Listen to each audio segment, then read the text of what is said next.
नमस्कार दोस्तों। Western political thought में आज हम स्टार्ट करते हैं प्लेटो से। देखो, इससे पहले कि हम प्लेटो की थ्योरीज के बारे में डिस्कस करें, हम प्लेटो के बारे में बेसिक इन्फॉर्मेशन जान लेते हैं। क्योंकि देखो, जब भी हम किसी थिंकर के बारे में पढ़ेंगे ना, तो हमें यह पता होना चाहिए थिंकर ने किस कंटेक्स्ट में लिखा है। यानी थिंकर जैसे प्लेटो, होब्स, मैकियावेली, ये सब जब जीवित थे, जब अपना काम कर रहे थे, जब लिख रहे थे, तो उस समय हालात कैसे थे, किन हालातों में इन्होंने लिखा है, कौन कौन से दूसरे पर्सन्स से ये थिंकर प्रभावित थे, इन्होंने लिखते वक्त क्या मेथोडोलॉजी फॉलो की। जब हमें ये चीज़ें पता होंगी ना, तो फिर हम उस थिंकर के विचारों के बारे में, उस थिंकर के आइडियाज़ के बारे में ज़्यादा अच्छे से जान पाएंगे।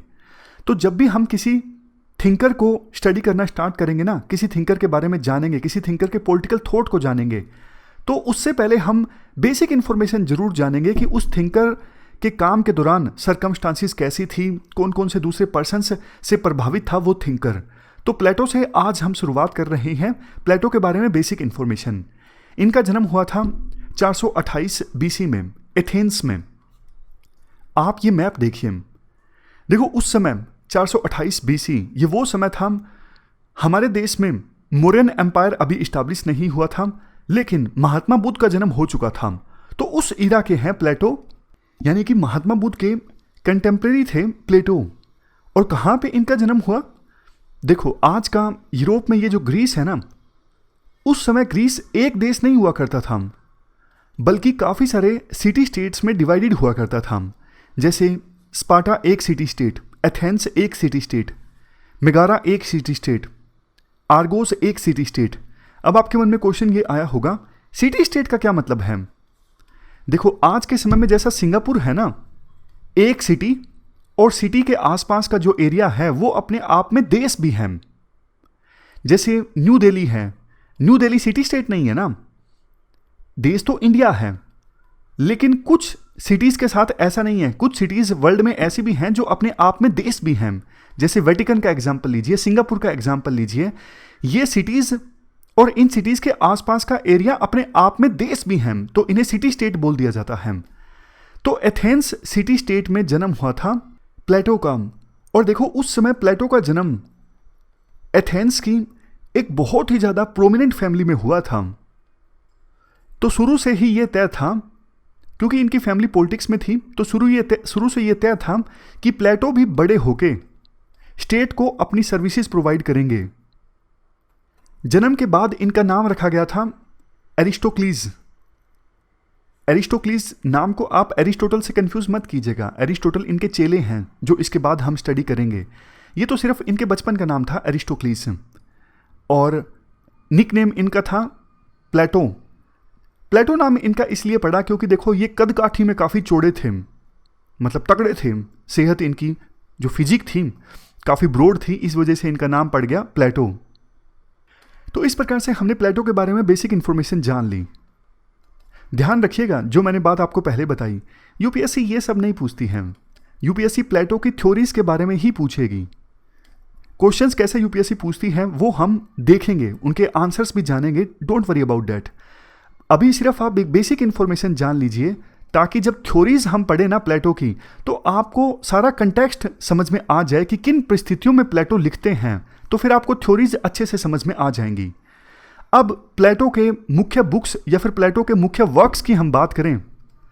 देखो, प्लेटो के ना 3 मुख्य काम हैं, एक रिपब्लिक, दूसरा द लाज, और तीसरा स्टेट्समैन। स्टेट्समैन इतना ज़्यादा इंपॉर्टेंट नहीं है, ये 2 ज़्यादा इंपॉर्टेंट हैं, द रिपब्लिक और द लाज। द रिपब्लिक जो है, ये देखो प्लेटो का सबसे ज़्यादा इंपॉर्टेंट काम है। द रिपब्लिक बुक प्लेटो ने तब लिखी थी जब वो जवान थे, तब वो यंग थे।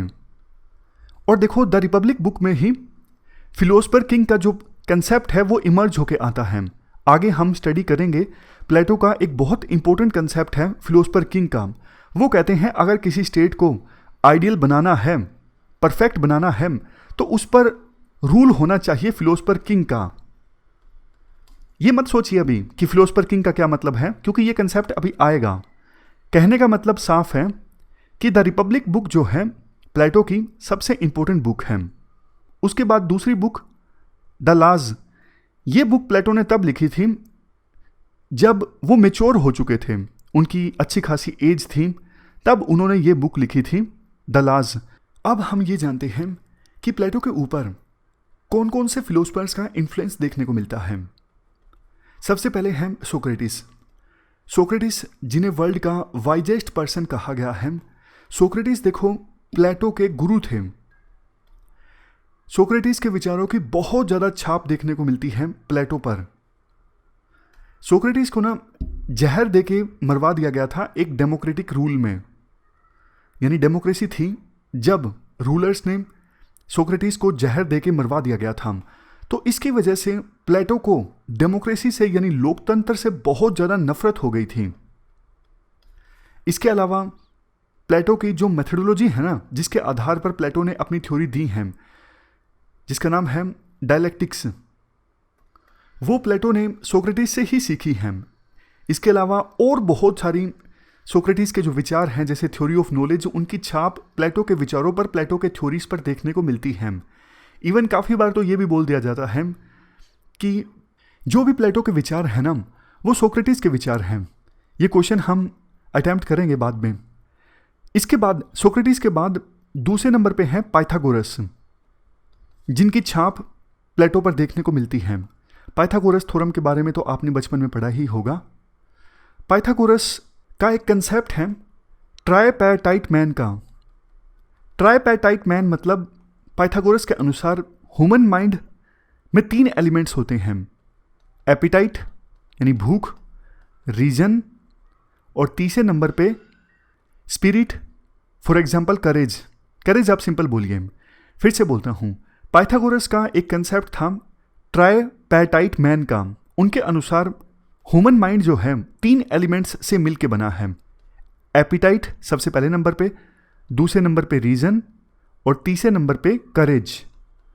तो इसी कंसेप्ट से प्रभावित होकर प्लेटो अपनी थ्योरी ऑफ सोल्स देते हैं। ये सब थ्योरीज आएंगी, अभी सिर्फ हम ये जान रहे हैं किस किस का इन्फ्लुएंस देखने को मिलता है प्लेटो पर। तीसरे नंबर पे है हेराक्लाइटस। हेराक्लाइटस ने कंसेप्ट दिया था कंसेप्ट ऑफ चेंज।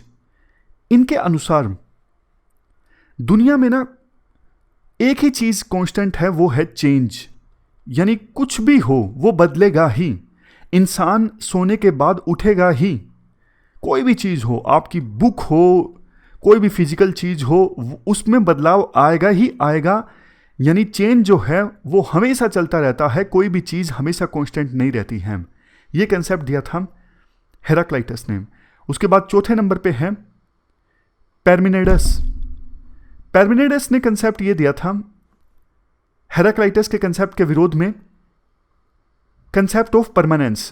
इनके अनुसार देखो, किसी न किसी चीज से तो इस पूरे वर्ल्ड की उत्पत्ति हुई है, इस पूरे वर्ल्ड का ओरिजिन हुआ है। वो चीज बेशक अपनी फॉर्म बदल ले, लेकिन वो चीज एग्जिस्ट तो अभी भी करती है। एग्जिस्ट करती है तभी तो ये पूरा अर्थ जो है वो अभी भी टिका हुआ है, एग्जिस्ट करता है। अगर जिस चीज से पूरे अर्थ की, पूरे यूनिवर्स की उत्पत्ति हुई है, वो चीज अगर नष्ट हो गई होती तो आज हम जीवित नहीं होते। तो हेराक्लाइटस के कंसेप्ट ऑफ चेंज के विरोध में पैरमिनेडस अपना कंसेप्ट ऑफ परमानेंस देती हैं। तो ये वो थिंकर्स हैं, वो फिलोसफर्स हैं जिनका इन्फ्लुएंस देखने को मिलता है प्लेटो के ऊपर। इसके बाद हम जानते हैं प्लेटो के मेन आइडियाज कौन कौन से हैं। देखो, प्लेटो की हम ये सारी थ्योरीज डिस्कस करेंगे। प्लेटो की थ्योरी ऑफ जस्टिस क्या है, प्लेटो ने एजुकेशन के बारे में क्या बोला है, एथेंस में कैसी एजुकेशन होनी चाहिए, यानी प्लेटो की थ्योरी ऑफ एजुकेशन क्या है, थ्योरी ऑफ कम्युनिज्म क्या है, थ्योरी ऑफ फिलोसफर किंग क्या है, और प्लेटो का आइडियल स्टेट का आइडिया क्या है। ये सभी चीज़ें हम डिटेल से डिस्कस करेंगे एक एक करके। इसके बाद हम थोड़ा सा उन फिलोसफर के बारे में भी जान लेते हैं जिन्होंने प्लेटो को क्रिटिसाइज किया है। पहले हैं एरिस्टोटल। आपके मन में आया होगा, अरे ऐसे कैसे? एरिस्टोटल तो प्लेटो के चेले थे, प्लेटो के शिष्य थे एरिस्टोटल। जी हाँ, बिल्कुल सही। देखो, एरिस्टोटल के बारे में कहा जाता है वो प्लेटो के ग्रेटेस्ट डिसिपल भी हैं, यानी ग्रेटेस्ट शिष्य भी हैं, और ग्रेटेस्ट क्रिटिक भी हैं। उन्होंने प्लेटो के विचारों को काफ़ी ज़्यादा क्रिटिसाइज भी किया है। दूसरे नंबर पे कार्ल पोपर की एक फेमस बुक है जो हमारे इस पॉलिटिकल साइंस के ऑप्शनल में जिसका जिक्र बार बार आता है। बुक का नाम है एनमीज ऑफ ओपन सोसाइटी, यानी ओपन सोसाइटी के दुश्मन। कार्ल पोपर कहते हैं प्लेटो, हीगल आगे आएंगे जो बोलते हैं state is March of God on earth, यानी स्टेट जो है वो भगवान की एक फॉर्म है धरती के ऊपर। मार्क्स जो मजदूरों से आह्वान करते हैं रेवोल्यूशन लेके आओ। तो ये सब ना कार्ल पोपर के अनुसार ओपन सोसाइटी के दुश्मन हैं। ऐसा क्यों? कार्ल पोपर का ये मानना था प्लेटो, हीगल, मार्क्स ये सब जो थिंकर है ना, इनके अनुसार इनको सच मिल गया है, इनके अनुसार यही सच है और यही सबको मानना है। तो जब देखो कोई पर्सन ये बोलता है यही आइडिया सच है, इससे आगे बढ़ के कुछ नहीं है, इसका मतलब तो वो पर्सन ओपन नहीं है अपने विचारों को लेके, वो दूसरे विचारों को सुनेगा ही नहीं। तो फिर सोसाइटी ओपन नहीं हुई ना। जैसे मार्क्स बोलते हैं कि मेरे जो विचार हैं मान लो सही है, यही सच है। प्लेटो बोलते हैं मेरे विचार यही सच है, इसी से जो स्टेट है आइडियल बनेगा। तो मतलब ये और किसी आइडिया को अपनाने को तैयार ही नहीं है। तो ये जो कंसेप्ट है ये ओपन सोसाइटी के अगेंस्ट है। अगर आप किसी और आइडिया, अगर मान लीजिए अच्छा आइडिया आपको मिल जाए, फिर भी आप नहीं मानोगे क्योंकि आपका मानना है कि मैंने जो आइडिया दिए है वो वही सच है, इससे बढ़ के आगे और कुछ नहीं है। तो फिर ऐसे लोग कार्ल पोपर के अनुसार ओपन सोसाइटी के दुश्मन हैं। तो इस प्रकार से प्लेटो के क्रिटिक के बारे में हमने जाना। इसके बाद हम ये डिस्कस करते हैं जब प्लेटो जीवित थे, जब उन्होंने अपना ये सारा काम किया, थ्योरीज दी, तो उस समय एथेंस में हालात कैसे थे? उस समय सोसाइटी देखो एग्रेरियन थी, मतलब समाज में ज़्यादातर लोग कृषि के काम में लगे हुए थे, खेती करते थे। स्लेवरी उस समय एग्जिस्ट किया करती थी। इवन प्लेटो स्लेवरी को नेचुरल मानते हैं। और प्लेटो के चेले एरिस्टोटल वो भी फंक्शनलिस्ट थे। वो तो स्लेवरी का बचाव करते हुए स्लेवरी के पक्ष में काफ़ी सारे आर्ग्यूमेंट्स देते हैं। जब हम एरिस्टोटल को डिस्कस करेंगे तब आएगी एरिस्टोटल की स्लेवरी की थ्योरी। तीसरे नंबर पे इनइक्वालिटीज उस समय काफ़ी ज़्यादा थी। ये तो देखो जब प्लेटो की हम थ्योरी ऑफ सोल्स पढ़ेंगे तभी आपको क्लियर हो जाएगा कि इनडायरेक्टली प्लेटो भी इनइक्वालिटी को जस्टिफाई करते हैं। तीसरे नंबर पे समाज देखो पैट्रियार्कल था। पैट्रियार्कल समाज मतलब लाइफ के हर एक एस्पेक्ट में डिसीजन लेने की पावर जो थी वो मैन के पास थी। पैट्रियार्कल समाज वो समाज होता है जिसमें मैन जो है डिसीजन लेता है और महिलाएं उस डिसीजन को फॉलो करती हैं।